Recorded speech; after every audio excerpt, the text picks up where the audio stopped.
lo primero que tienen que aprender los políticos es que el dinero no es ningún invento de ningún iluminado puesto en una poltrona. Es fruto del orden espontáneo, es fruto de la evolución social, es un invento maravilloso de los seres humanos para tener una vida menos miserable. Por lo tanto, no necesitamos los papelitos que imprimen ustedes, podemos tener los propios nuestros. Cuando los políticos ladrones, la casta chorra, parasitaria, inútil, cuando se quedó sin financiamiento, se llevó puesta de nuevo la regla monetaria, se llevó puesto al Banco Central y nos dijeron que esta vez iba a ser diferente. ¡Las pelotas es diferente! ¡Nos vuelven a robar de nuevo! ¡No queremos más la moneda de los políticos argentinos! Ellos tienen miedo que ustedes sean libres. Ellos los quieren esclavos, porque ellos son los únicos que progresan. Pero ustedes les van a dar una lección tremendamente fuerte en el 2023, cuando lo saquemos para volver a las ideas de la libertad.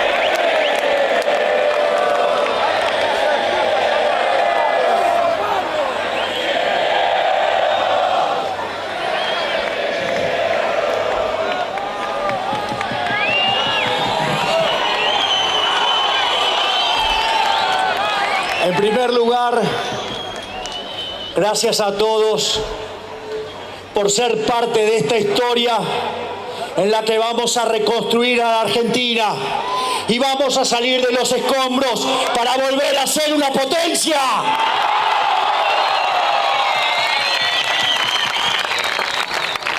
Además, hoy quiero también mandarle un saludo a esos argentinos que se rompen el lomo en el campo, que hoy llegaron hasta la plaza pidiendo por libertad, pidiendo por el respeto de las instituciones, pidiendo por el respeto de la propiedad y que se terminen los malditos impuestos y las malditas retenciones.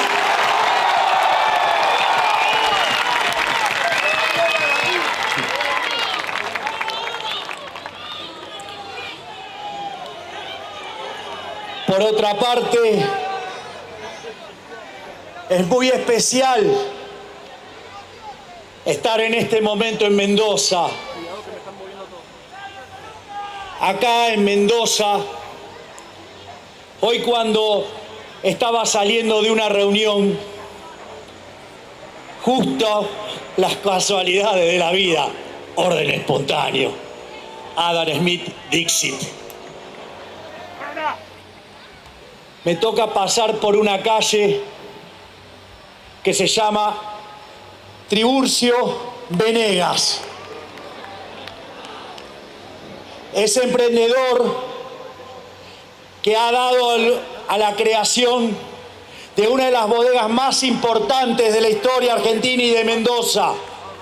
Y que dicha bodega y la historia de esa bodega está vinculada a la familia de nuestro máximo prócer de la libertad, Alberto Venegas Lynch, hijo. ¡Vamos todavía, carajo!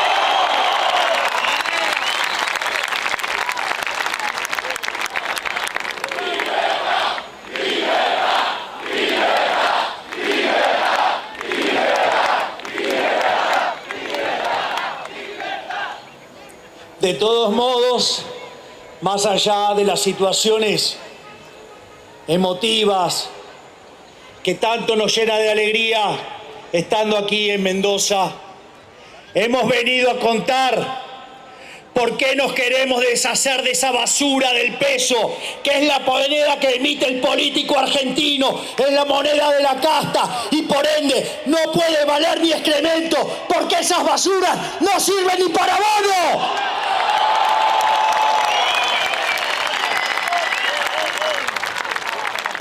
Es increíble cuando esa manga de delincuentes esa manga de ladrones, dicen no, que el peso es tener soberanía. Pensar que en el año 2001 un billete de 100 pesos compraba 100 dólares. Hoy la verdad es que compra medio dólar. Perdimos el 99,5% del valor de la moneda. ¿De qué soberanía me hablan? Ustedes hablan de soberanía cuando quieren a la gente esclava de la moneda basura que emiten ustedes.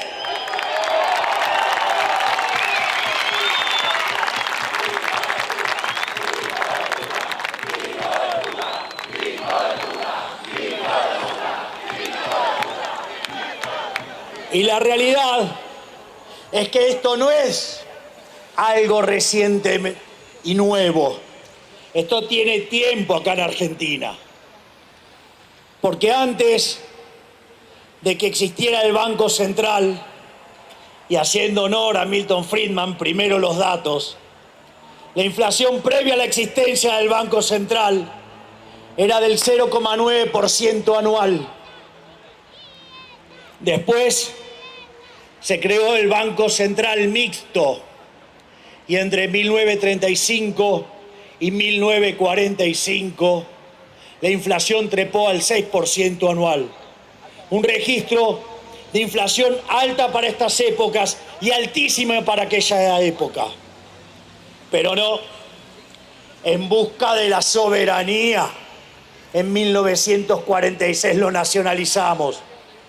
Tuvimos Banco Central Nacional y Popular y hasta 1991, cuando ocurrió el repudio generalizado de la moneda, la inflación promedio fue del 240%. Destrozamos 5 signos monetarios. Tuvimos 2 hiperinflaciones sin guerra. Dejen de ser caraduras y llamar soberanía el robo de los políticos en los argentinos.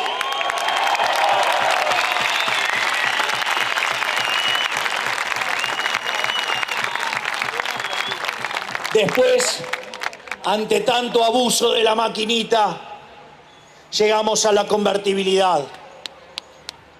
Durante la convertibilidad, eso que tanto repudian los políticos, la inflación promedio de aquel periodo fue 9%, pero estuvo concentrada en los primeros 2 años. Y a partir de 1993, Argentina era el país con menos inflación del mundo. Tardábamos 70 años a ese ritmo que traía la convertibilidad para duplicar el nivel de precios. Y cuando los políticos ladrones se quedaron sin acceso al financiamiento en el mercado de capitales, recurrieron de nuevo a la maquinita, rompieron la convertibilidad y al romper la convertibilidad nos dijeron, esta vez será diferente. Y ahí, durante los primeros 4 años del régimen kirchnerista, la inflación promedio fue del 10%. Es decir, pasamos a una velocidad de duplicar los precios al 7%, a 7 veces. En el segundo gobierno del régimen K, la inflación trepó al 20%. Y de ese modo, tardábamos 3,3 años para duplicar los precios. Ya en el tercer gobierno del régimen K, la inflación trepó al 30%. Quiere decir que estábamos básicamente en 2 años y 1/3 para poder duplicar el nivel de precios. Después vino Macri, que decía que la inflación la iba a controlar fácilmente y trepó al 40%. Con lo cual pasamos a estar duplicando el nivel de precios en 1,75 años. Hoy, la inflación viene viajando al 55% anual en los últimos 12 meses. Pero si ustedes toman el último trimestre y lo anualizan, venimos viajando al 80%. Si toman el último dato, venimos al 120%. Si toman alimentos, que es un indicador anticipado, venimos al 130%. Y si ustedes corrigen por brecha, la inflación vendría viajando al 350%. Políticos ladrones, ¿de qué soberanía me hablan? Dejen de robar a los argentinos, dejen de robarnos el futuro, dejen de hacer pelota a los pobres.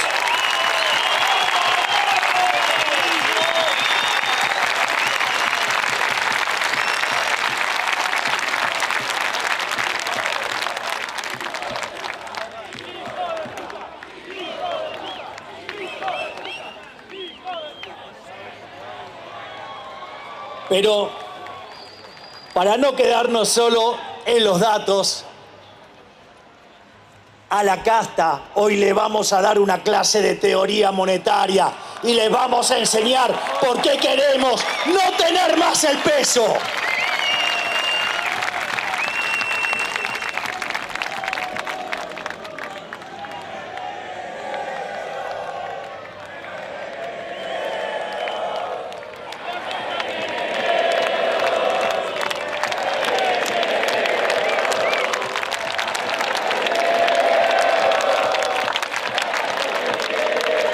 Vaya que tienen miedo, los vieron esta semana saliendo todos juntos a criticar juntitos, todos bien coacheados.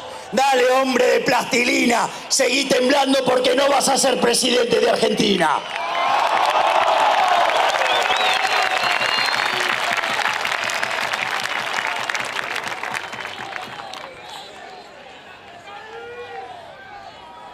Por lo tanto, estamos en tiempo de arrancar con Vamos a enseñarle teoría.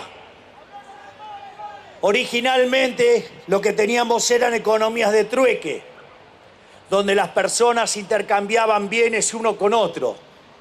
Pero eso tenía un problema. Básicamente ustedes tenían que encontrar una persona que quisiera el bien que ustedes vendían y a su vez esa otra persona tener el bien que ustedes querían. Es decir, eso se llama el problema de la doble coincidencia. Con lo cual era una situación bastante complicada, en especial si la sociedad crecía en tamaño. Pero no solo eso, porque supongan que ustedes encontraron la persona con la cual tienen la doble coincidencia. Hay un problema que se llama un problema de indivisibilidad. Puede ser que yo quiera comer pan, pero no estoy dispuesto a cambiarlo por una conferencia. Es decir, tanto pan no quiero. Entonces, básicamente, eso es para los que de repente cuestionan de dónde vienen mis ingresos. Yo genero conferencias, ustedes inútiles que no dicen nada de valor y que son básicamente una carga para todos los argentinos, no pueden.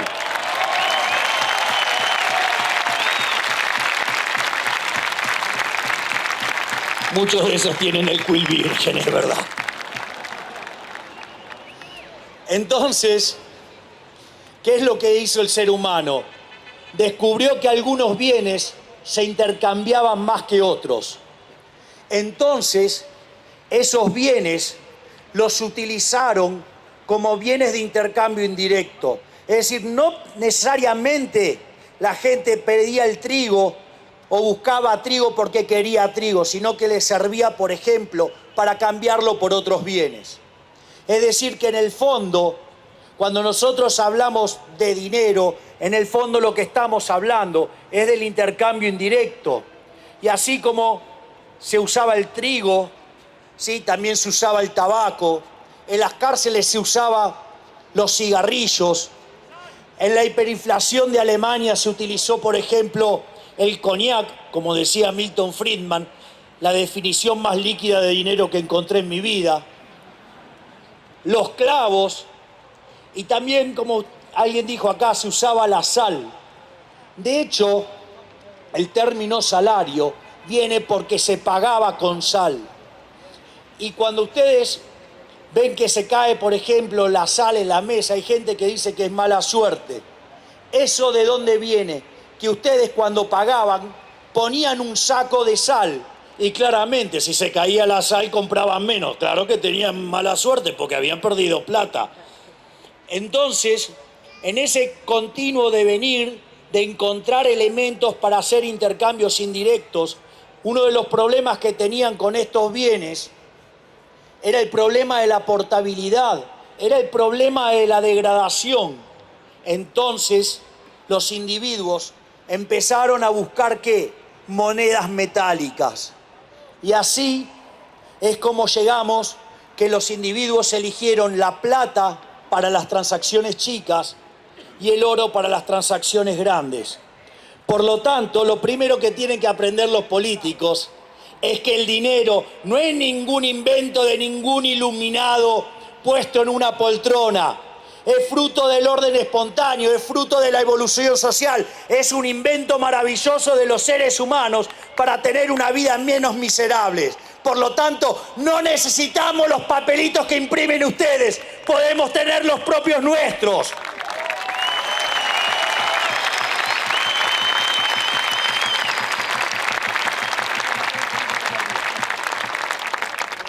En este sentido, hay un ejemplo que suelo utilizar recurrentemente, que es la economía que hace transacciones en monedas de oro. Si hacemos referencia a una de las grandes divas de la historia argentina, la señora Mirta Legrand, diríamos que el público se renueva, por lo tanto podría repetirlo, porque está avalado, porque hay una fórmula exitosa ahí. Nadie está tanto tiempo sosteniendo un éxito si no sirve al prójimo con un bien de calidad a un mejor precio.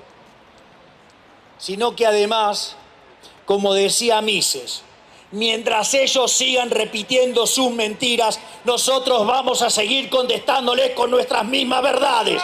Por lo tanto, ahora vamos con el ejemplo de la economía de oro. En ese contexto,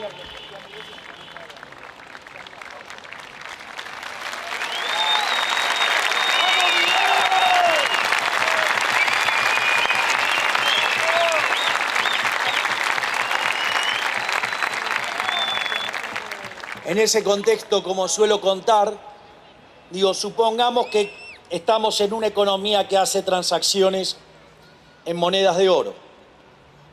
Y de repente viene un amigo mío, físico, con un químico y me dice, mira, descubrimos la forma de transformar el plástico en oro. A partir de eso empezamos a comprar plástico y con ese plástico lo empezamos a operar con estas mejoras tecnológicas y lo hacemos que parezca oro, o sea, parece oro, de hecho parece oro. La realidad, mientras que ese oro falso yo lo tuviera en mi casa, no constituye ningún delito, es solamente una falsificación. Solamente tomé un plástico, le hice cosas y parece oro y nada más. El problema es cuando yo quiero meter ese oro adentro de la economía. ¿Por qué? Porque supongan que ahora yo voy con un lingote y les quiero cambiar a cada uno de ustedes un lingote mano a mano. Lo primero que les parecería es una situación muy rara. ¿Por qué voy a estar queriendo intercambiar cosas idénticamente iguales? Supongan que ahora le digo, te doy 2 lingotes por ese lingote. Entonces el dicho dice que hasta cuando la limosna es grande, hasta el santo desconfía. O sea, está claro que no lo van a poder hacer. Y de hecho no son tan burdos como para hacerlo de esa manera. ¿Qué es lo que hacen? Los van a convertir en monedas y van a empezar a gastar ese oro falso. Al aumentar la oferta de oro, el poder adquisitivo del oro va a caer. Y eso quiere decir que todos los precios expresados en unidades de oro están subiendo. Eso se llama inflación y el único que puede hacer eso es el que puede replicar idénticamente igual la moneda. Por lo tanto, la inflación es siempre y en todo lugar un fenómeno monetario que deriva del crecimiento de la oferta de dinero por encima de la demanda de dinero. Por lo tanto, la culpa es siempre del Banco Central, la culpa es de los políticos ladrones.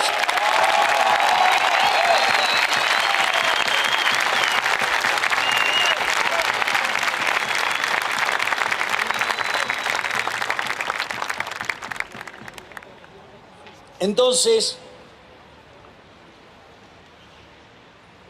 uno lo primero que debería preguntarse respecto al momento en que aparece el dinero, que no siempre fue dinero fiduciario, estos papelitos impresos por estos delincuentes. ¿Cuáles son las funciones del dinero? La primera función que debería tener el dinero es ser reserva de valor. Debería ser algo que les permita trasladar el consumo del presente al futuro sin que se degrade. ¿O por qué dejamos el lino, el trigo, la sal, el maíz, el tabaco y todos esos bienes? Porque se degradaban, es decir, no cumplían la función de reserva de valor. Bueno, el peso tampoco. Yo creo que vale más una barra de hielo en el desierto del Sahara a pleno mediodía que tener esa basura que emite el político argentino por medio del Banco Central de la República Argentina.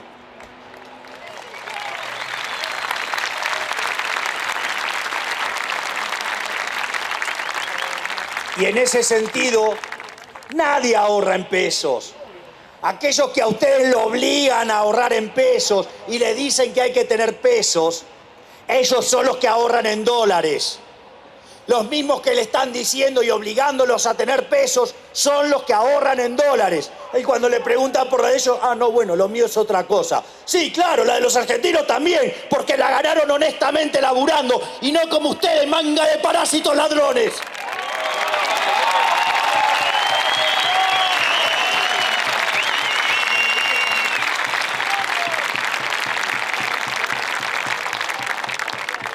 A su vez, la segunda función que tiene el dinero es la de ser unidad de cuenta. Y la realidad es que si ustedes van a comprar lo que se llama bienes largos o bienes de capital, ya sea un departamento, una máquina, la realidad es que los precios están en dólares.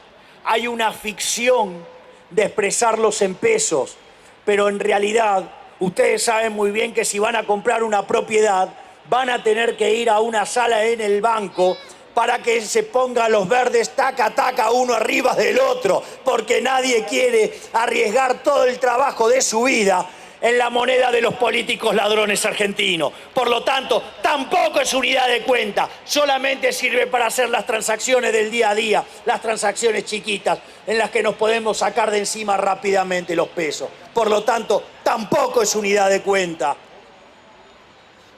Y la última es la del medio de pago generalizado. Y en realidad, el medio de pago generalizado se da porque hay curso forzoso. Una atrocidad que se inventó en el primer Congreso de Génova de 1445, donde los señores feudales, los emperadores, toda, digamos, la casta, quería que ustedes no se desprendieran de la moneda que ellos iban degradando. ¿Para qué? Para aumentar la base imponible del impuesto inflacionario y robarlos más con impuesto inflacionario. En definitiva, han pasado los distintos regímenes y la casta política sigue siendo la misma basura, siguen siendo un conjunto de chorros.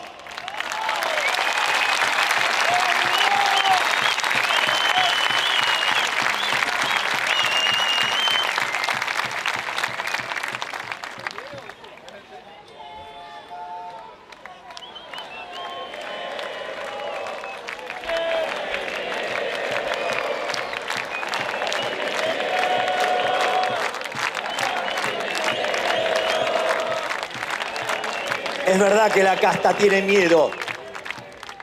Tiene miedo porque dejaron de ser corderitos, porque empezaron a despertar de una vez por todos las leones que van a sacar a la Argentina de la miseria.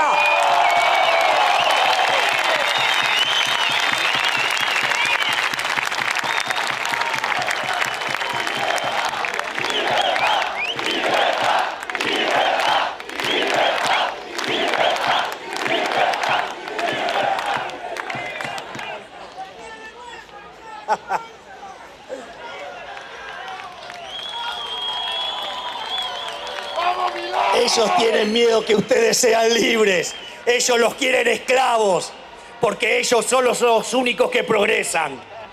Pero ustedes les van a dar una lección tremendamente fuerte en el 2023, cuando los saquemos para volver a las ideas de la libertad.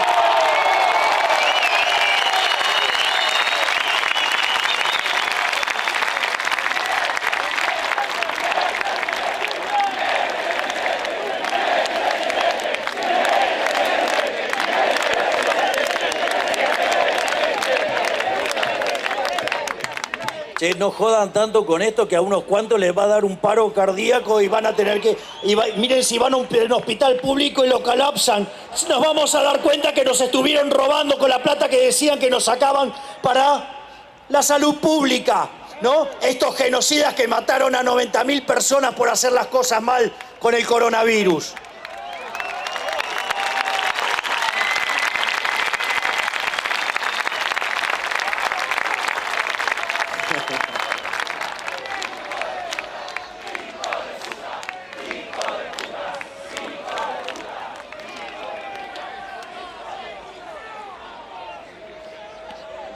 A ver, leones, está divertida la interacción, pero sigamos hablando de teoría monetaria y dolarización.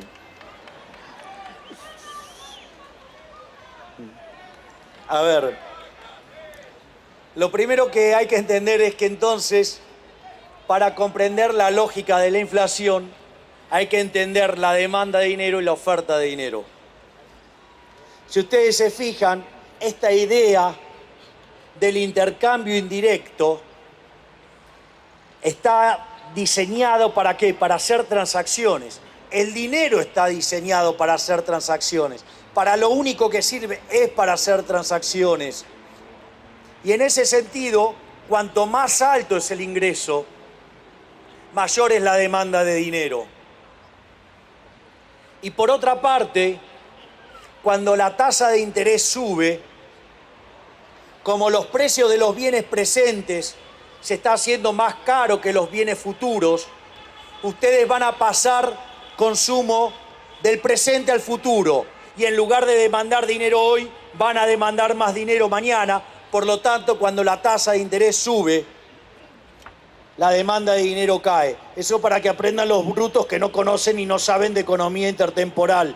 Acabamos de hacer la deducción de la demanda de dinero dependiendo del ingreso y de la tasa de interés, pero con la lógica intertemporal, entendiendo la tasa de interés no como esa burrada keynesiana que se determina en el mercado de dinero, sino como el precio relativo de los bienes presentes sobre los bienes futuros. Políticos, burros y econochantas funcionales, LTA.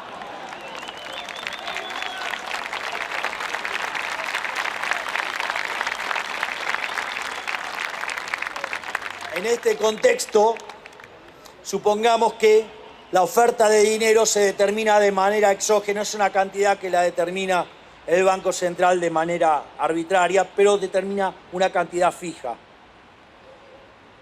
Entonces, nosotros acabamos de describir la demanda de dinero, pero la demanda de dinero es un término real.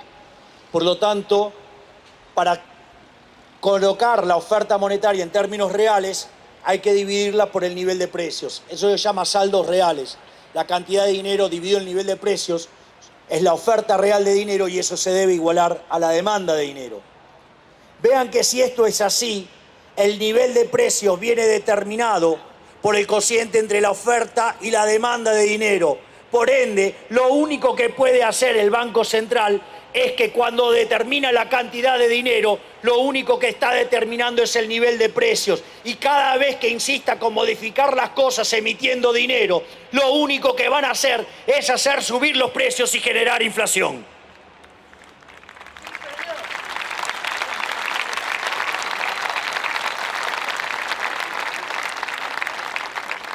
Esto lo cuento porque ahora cuando me ponga a discutir la convertibilidad previo de entrar a la dolarización, va a ser de mucha utilidad.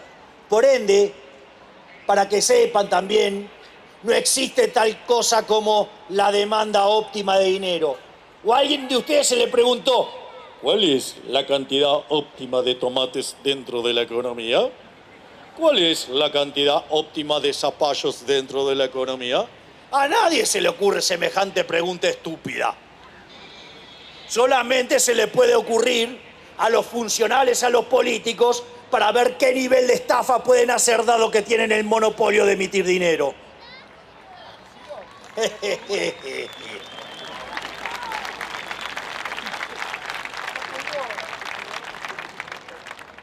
Por lo tanto, tampoco existe tal cosa como la política monetaria óptima, porque la cantidad de dinero en la economía está determinada por las preferencias de los agentes. Y cada vez que quieran ir contra eso, van a generar inflación. Y ahí, para divertirnos también con unos cuantos burros que andan dando vuelta, vamos a hablar de los modelos de dinero endógeno. ¿Sí? Fíjense que esto es todo lo que se llama dinero pasivo. Hay un economista muy importante en la historia argentina que se llamaba Julio Hipólito Guillermo Olivera, uno de los 5 más grandes economistas de la historia argentina, junto a Miguel Sidrowski, los dos que en paz descanse, y frente a 3 gigantes que todavía nos siguen acompañando y espero que lo sea por muchísimos años más, como son Alberto Venegas Lynch hijo, Carlos Rodríguez y Guillermo Calvo, que nos llenan de orgullo a todos. Olivera había presentado de manera sistemática todos los modelos de dinero pasivo. Y esto es interesante porque los modelos de dinero pasivo tienen 3 características. La primera es algo que se llama teorema de los precios relativos, y es que si ocurre un cambio en la composición de la demanda, hay un bien que va a subir y hay otro que va a bajar, pero acá viene el segundo supuesto, supone que los precios son inflexibles a la baja, algo que nos vamos a divertir bastante en la última parte, y básicamente un modelo de dinero endógeno. Por ejemplo, hay un modelo que se llama el patrón mercancía. Entonces, por ejemplo, cuando pasa algo y cambia algún precio, ¿qué hace el Banco Central? Emite convalidando ese mayor nivel de precios, entonces el bien que tiene que bajar no baja y el que tiene que subir sube más que proporcionalmente, y así se genera inflación. Pero esa inflación se genera si, solo si, hay convalidación monetaria. Lo que pasa es que parece que muchos economistas no saben lo que es la ley de Walras, que cuando n menos un mercado está en equilibrio, el restante también lo está. Y como esa ecuación la sacaron, no la ven y creen que no hay dinero. Entonces hablan de teoría no monetaria de la inflación, que vendría a ser algo así como el esqueleto obeso, la meretriz virgen, sí, digamos, el círculo cuadrado, el helado caliente, cosas por el estilo. Pero que todavía ninguno de esos brutos pudo demostrarme que hay inflación en una economía de trueque. Ahí no está solito. No solo tiene los del oficialismo, del lado de la oposición hay unos cuantos. En ese sentido, el otro patrón que hay es lo que se llama el patrón trabajo. Van a ver algunas bestias hablar de el problema de la puja distributiva. Entonces, cuando en realidad, sí, los asalariados ambiciosos, crueles, que quieren subir su salario, entonces después los empresarios tiránicos, monopólicos, frente a la suba de salarios, suben los precios. Claro, después aparece la convalidación del Banco Central y los precios suben. ¡Ey! ¿Qué puja distributiva? Si no emitís dinero, no tenés inflación. Dejen de mentirle a la gente. Aprendan por lo menos a leer las ecuaciones, brutos.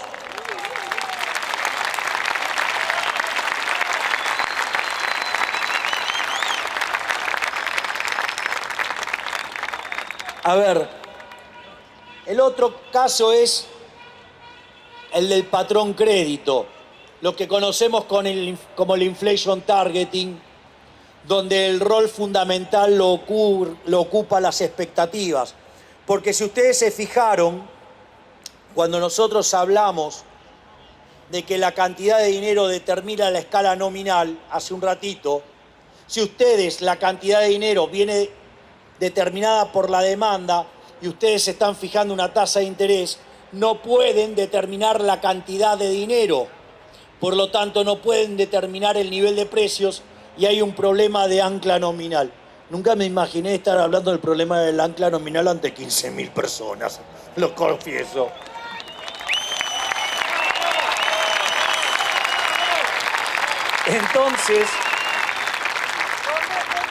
Entonces, una de las cosas interesantes es cómo se resuelve eso.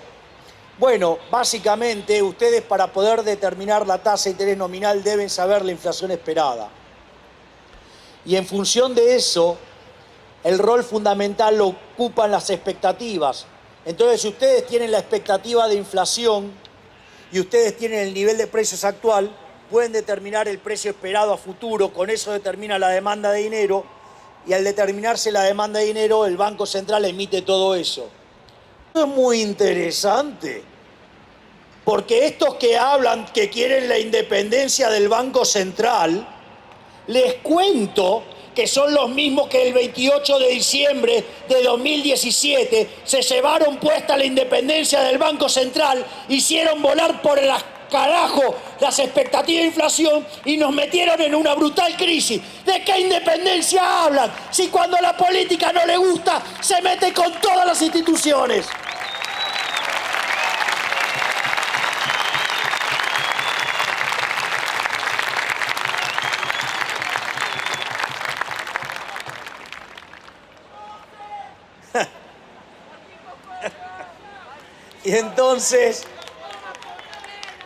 Y entonces, ya para entrar en lo que es la última parte de esta presentación, entramos al caso de la convertibilidad. La convertibilidad no cayó de un repollo, es porque se produjo el repudio generalizado de la moneda.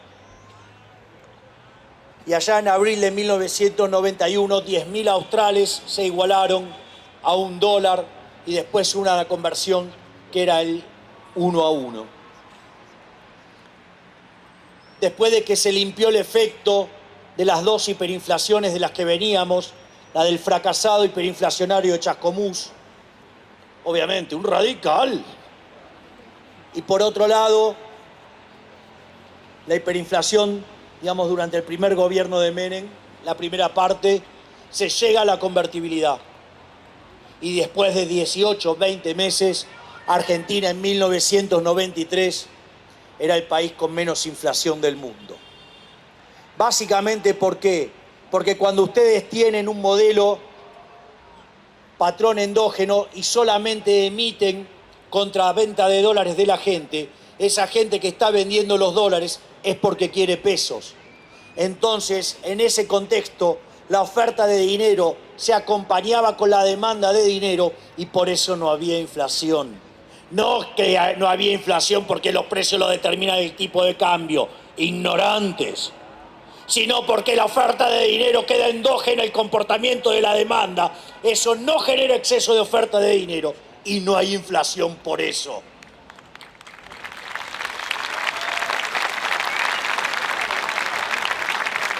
Vean ustedes que esa regla monetaria fue muy apreciada por los argentinos. Esa regla monetaria permitió la reelección de Menem, permitió a Fernando de la Rúa ganar una elección diciendo un peso, $1. Es decir, que era una regla monetaria que la gente la valoraba y la quería.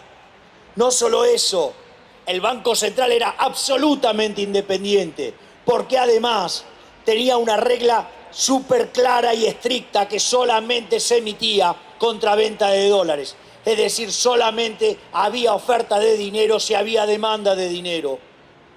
Y no solo eso, todos los contratos de la economía estaban determinados con la regla monetaria. Por lo tanto, romper la regla era un quilombo trememundo. Sin embargo, cuando los políticos ladrones, la casta chorra parasitaria inútil, cuando se quedó sin financiamiento, se llevó puesta de nuevo la regla monetaria, se llevó puesto al Banco Central y nos dijeron que esta vez iba a ser diferente. ¡Las pelotas es diferente! ¡Nos vuelven a robar de nuevo!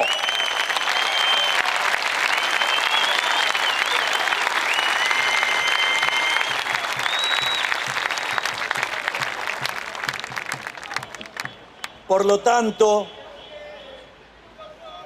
es interesante, ¿no? Porque algún economista, digamos, representante de la casta política dice: El problema de quemar las naves es que después quizás hay que volverse a nado. interesante. ¡Queremos quemar las naves! ¡No queremos más la moneda de los políticos argentinos!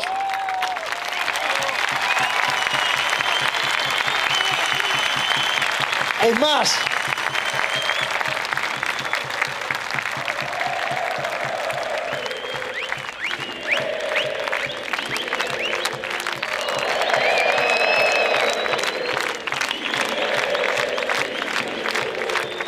más, ese vendehumo, siervo de los políticos ladrones, dice que en Ecuador la dolarización fue un fracaso. Interesante, porque Ecuador, cuando se encontró frente a una hiperinflación, la gente decidió tener el dólar y los políticos básicamente eligieron darle el gusto a los ecuatorianos dolarizando. Y cuando ustedes miran la inflación en Ecuador, Ecuador es el país que menos inflación tiene en América Latina. Y entonces, ya voy con Venezuela. En el caso de Venezuela, en ese momento, una economía con características, en otras dimensiones, pero del mismo tipo, una economía fuerte en petróleo, los vendehumos estos decían que no había que dolarizar. Estuvo 3 años con hiperinflación Venezuela y dejó de tener hiperinflación cuando los venezolanos empezaron a utilizar el dólar y el gobierno se los dejó usar. Por lo tanto, dejen de mentirle a la gente. La inflación es para beneficiar a los políticos ladrones.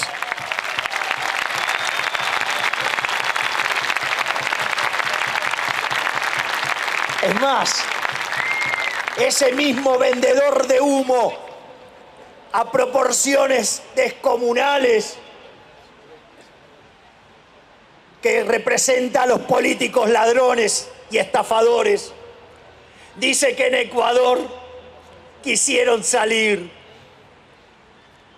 Les digo que acabo de tener hace muy poco una reunión con gente que venía de estar reunido con el presidente de Ecuador. Y el presidente de Ecuador dice: la dolarización aquí es la única política de Estado.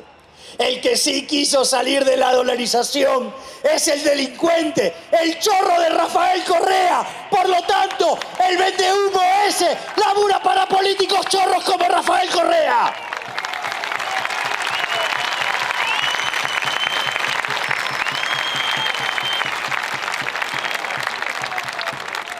Pero no solo eso.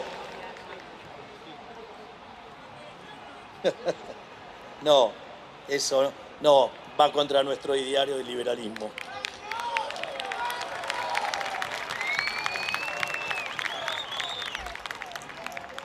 Si ustedes se fijan, entonces ahora vamos a avanzar en nuestra propuesta que se le dice dolarización, pero en realidad es libre elección de moneda.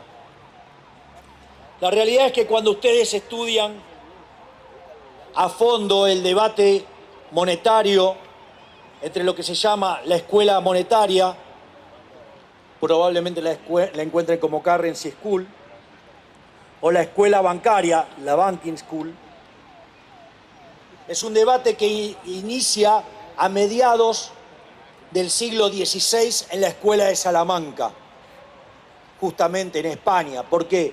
Porque venían de sufrir inflación como consecuencia del descubrimiento de América por todo el oro que había venido de América. Eso que primero lo analizan en la escuela de Salamanca, después se debate en Italia y ya en el siglo XIX se avanza sobre lo que se conoce como la ley Peel. Y la realidad es que el único motivo por el que existe un banco central es para tener un prestamista de última instancia. Por eso nosotros hablamos que la primera reforma es la reforma bancaria y pasar del sistema de encaje fraccionario a la banca Simon.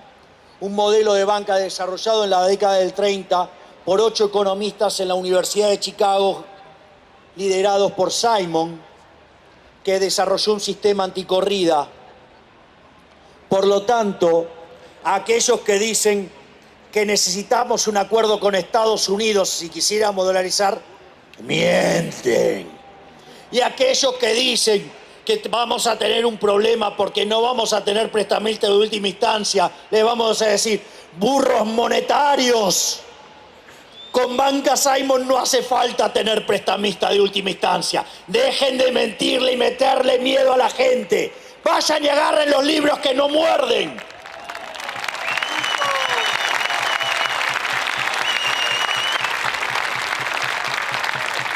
Una vez que uno tenga, una banca Simon, puede eliminar la función que tiene el Banco Central, que es la función de lo que es la Superintendencia de Entidades Financieras. No hace falta regular más, no necesitamos más al Estado.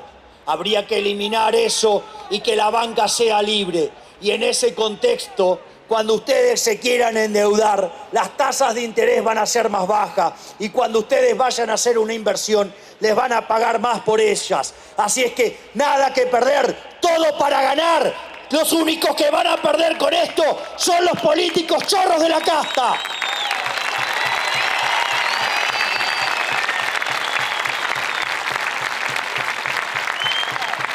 Y en este contexto, una vez que uno tiene ya la banca libre, tiene en simultáneo la posibilidad de lanzar la competencia de monedas. La realidad es que a mí me da lo mismo que sean dólares, euros, yenes, renminbi, más conocido como yuan, el bitcoin, el oro, la plata o el franco suizo, me da lo mismo. La realidad es que los argentinos ya eligieron la moneda y probablemente sea el dólar. Por lo tanto, uno, en ese momento, cuando los argentinos ya hayan decidido qué moneda quieren, vamos a tomar los activos del Banco Central y con eso vamos a rescatar las LELIQs y la base monetaria. Y una vez que hagamos eso, vamos a eliminar el peso y vamos a eliminar el Banco Central y vamos a terminar con la inflación argentina. Y si no le gusta la casta política, vamos a hacer un plebiscito y que ardan las urnas hasta que aprendan que no queremos la moneda de los políticos ladrones.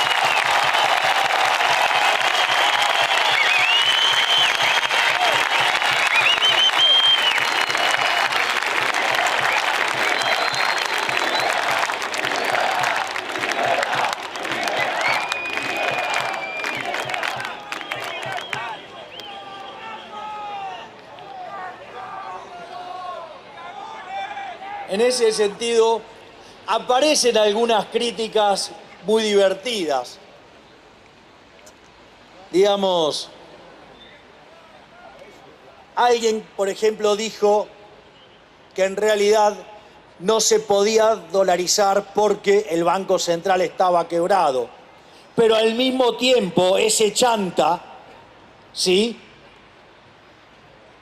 que mudó su locación de trabajo hacia el norte y centro. En ese contexto, dice que no puede haber hiperinflación. Vamos a darle una clase de condiciones de transversalidad, pobre hombre. La realidad es que el día que ustedes se mueran no se van a llevar los papelitos en el traje de madera. Por lo tanto, ¿qué sentido tiene transferir cosas al futuro? Nada. Por lo tanto, si en el último día de nuestras vidas nosotros nos quedáramos con dinero, ese dinero ¿cuánto vale? No vale nada. Y como lo que entra en juego es la cantidad real de dinero, es decir, dijimos la cantidad de dinero dividido el nivel de precios, la única forma que eso se haga cero es que los precios tiendan a infinito. Es decir, que haya una hiperinflación. Por lo menos, si me vas a hacer tostado mixto, si me vas a hacer una crítica, por lo menos aprendé que es una condición de transversalidad, porque justamente decir que no lo podés recatar implica una hiperinflación. No estoy hablando de él, estoy hablando de otro. El tostado mixto en una provincia tiene un determinado nombre. La otra. Hay otros que hablan del problema, no tenemos reservas, y hay un problema del tipo de cambio de conversión, y entonces el tipo de cambio será tan alto que se generará una hiperinflación. A esos burros también hay que explicarle que por el principio de imputación de Menger, en realidad, los precios son lo que determinan los costos y no los costos los precios. Digamos, y no lo vaya... A ver, está en Menger, pero el nombre se lo puso von Wieser. Porque, digo, van a decir, ay, fuimos a leer Menger y no le dice principio de imputación de Menger. No, porque lo escribió Menger. El nombre se lo puso von Wieser. Pero al margen de eso, yo les hago una pregunta. Este gobierno que tenemos ahora es un gobierno de impresentables. Este gobierno, o sea, fue al Fondo Monetario Internacional con inconsistencias teóricas, con inconsistencias empíricas, con inconsistencias contables, con inconsistencias de diseño, y aún así se llevó 9.800 palos, es decir, casi 10.000 palos. Le hago una pregunta, ¿por qué nosotros no podríamos recibir entre 20.000 y 30.000 millones de dólares para hacer la reforma estructural que limpie la inflación de la Argentina definitivamente? No es que no se puede, es que los políticos quieren esa guita para gastarla en déficit fiscal y arruinarnos la vida.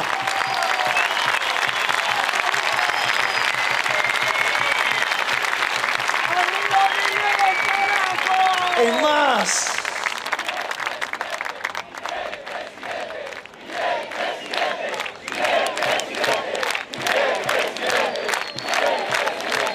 miren, si verdaderamente logramos entrar a la segunda vuelta, voy a ser el próximo presidente argentino.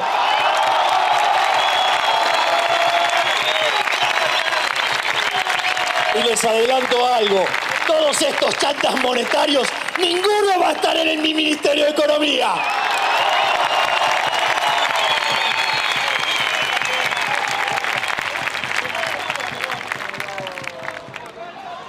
Es como el chantapizza,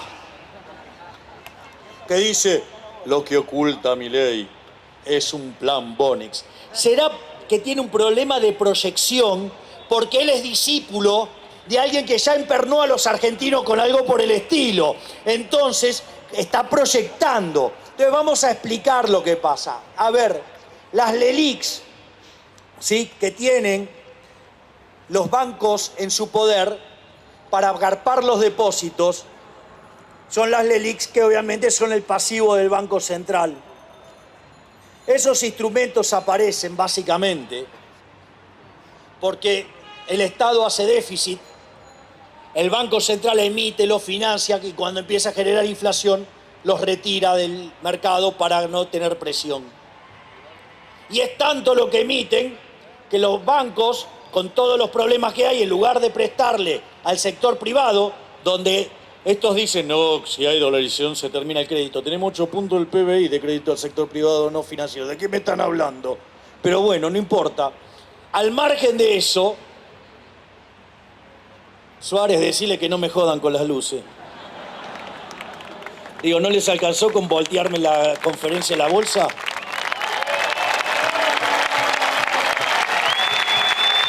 Entonces, ¿cuál es el punto acá? El punto es que esa persona que le dice un plan Bonex, mire, si hay una corrida, ¿ustedes creen que el Banco Central va a rescatar todas las LELIQs y las va a pagar con dinero? Olvídense, el plan Bonex está ahí. Es decir, para único que necesitan para eso es que haya una corrida. Por lo tanto, lo tienen latente ahí. Pero además, la deshonestidad intelectual, porque nosotros, al avanzar en un esquema de dolarización, esos títulos serían cambiados por títulos públicos, pero serían títulos públicos igual que esos, pero con la diferencia de que serían en dólares, con un Estado reformado y mucho más eficiente en términos de cómo ellos lo definen. O sea, para mí no existe esa cosa, pero por lo menos mucho más chico y que garpe.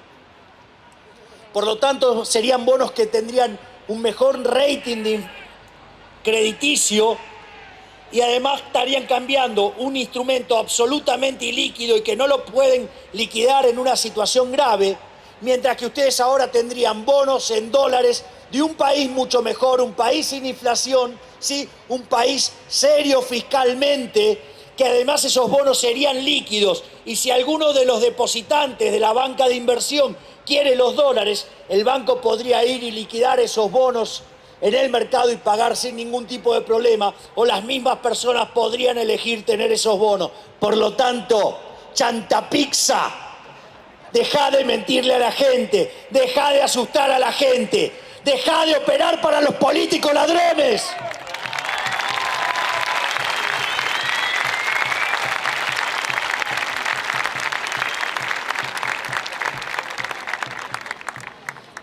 Ahora, algo muy escandaloso fue las declaraciones del presidente del Banco Central. El presidente del Banco Central, con cara adusto, rostro adusto, gesto adusto y con posición de serio. El problema es que Milei está escondiendo un fuerte ajuste fiscal. Es decir, ese señor que está a cargo del Banco Central está diciendo que quiere utilizar la política monetaria para financiar el déficit fiscal. Es decir, que en la cara les está diciendo que los quiere robar.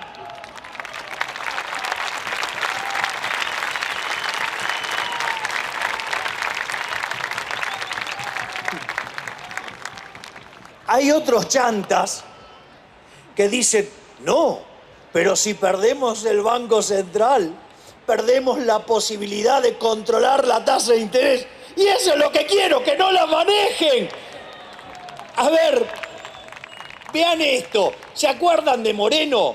Moreno era lo peor, ¿no? Porque básicamente controlaba los precios presentes. Estos caraduras quieren controlar la tasa de interés, que es controlar los precios presentes y los precios futuros. Claramente, no quiero que controlen los precios.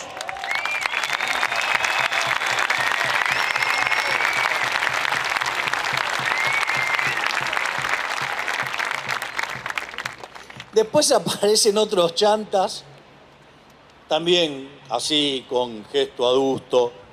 En paralelo pide que no se me invite más a los programas de televisión.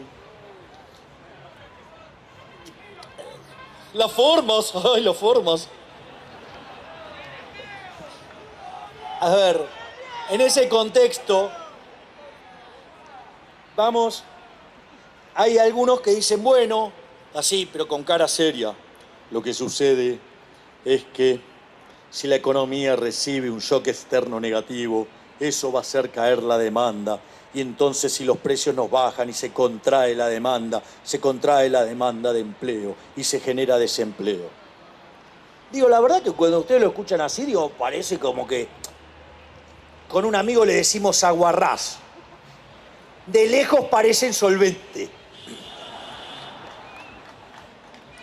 Pero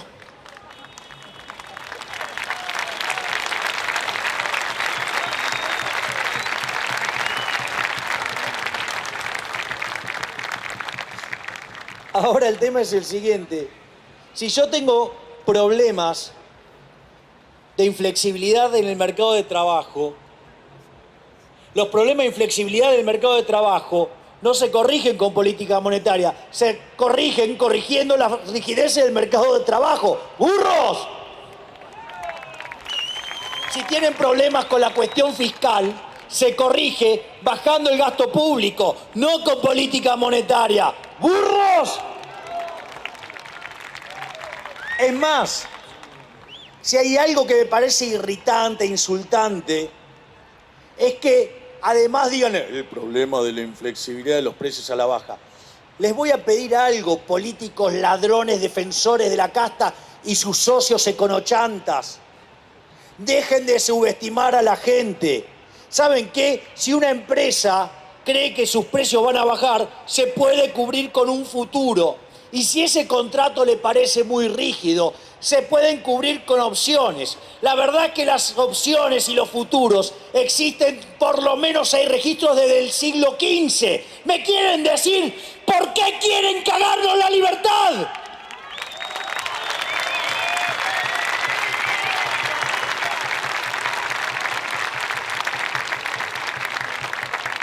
Por lo tanto, en el fondo, todo este discurso antidolarización, antiavance de la libertad, no tiene otro sentido más que seguir avanzando sobre nuestras libertades. No tiene más otro sentido que seguir robándonos, porque ¿saben lo que pasa? En los últimos 2 años, este gobierno de ladrones nos ha robado 11 puntos del PBI. Y cuando nosotros queremos terminar con esos privilegios de los políticos que castigan el crecimiento económico, que empeoran la distribución del ingreso, que le jode la vida a la gente que labura mientras que ellos son los únicos que ganan, nosotros cada vez nos hundimos más. Y es por eso que ellos defienden seguir con el peso, porque quieren seguir robándonos. Por lo tanto, queridos leones, rujan fuerte, desprecien el peso y avancemos hacia la libertad monetaria. Muchísimas gracias. ¡Viva la libertad, carajo!